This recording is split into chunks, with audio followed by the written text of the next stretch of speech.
Hello বন্ধুরা, শুভ দুপুর। চলে এলাম রোজকার মতো রান্না নিয়ে। তো আমার এত শরীরটা খারাপ গরমে, আর প্রচণ্ড গরম করেছে, প্রচণ্ড শরীর খারাপ লাগছে বন্ধুরা।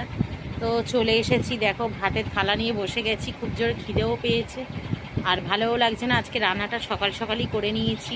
তো আমার চোখ মুখের অবস্থা দেখো, চোখের তলায় কালি পড়ে গেছে, না ঘুমিয়ে ঘুমিয়ে ঘুমও হচ্ছে না, কি জানি না, শরীরটা প্রচণ্ড খারাপ। আর চলো কি রান্না করেছি তোমাদের দেখিয়ে দিই। আর আজকে অনেক আগে খেতে বসে গেছি, কারণ শরীরটা ভালো না।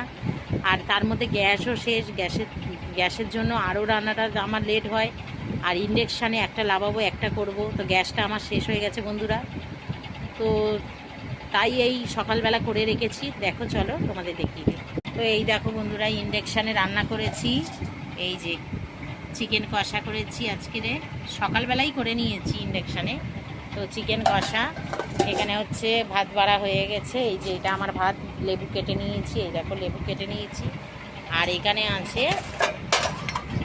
কালকেকার, এই যে কালকেকার মাছের এক পিস মাছ আছে, এটা আমি খেয়ে নেবো।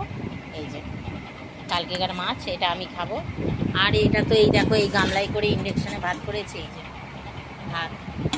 তো এই গামলায় করে ভাত করা হয়েছে বন্ধুরা। আর এক তরকারি ভাত আজকে করেছি, আর মাছটা আমি খেয়ে নেবো। তো এই হচ্ছে আমাদের রান্না দুপুরবেলার আজকে।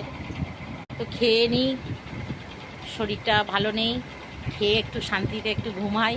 ঘুম তো হয় না, ছেলে আসেনি, ছেলে কাজে গেছে, ছেলে আসবে, আবার উঠতে হবে, আবার তাকে ভাত বেড়ে দেবো। চলো সবাই ভালো থেকো, সুস্থ থেকো, ভগবান তোমাদের মঙ্গল করে। চলো টাটা। আর এত জোরে পাখা চলছে গা গা করে, তোমরা কেউ শুনতে পারবে না আমার কথা। চলো টাটা।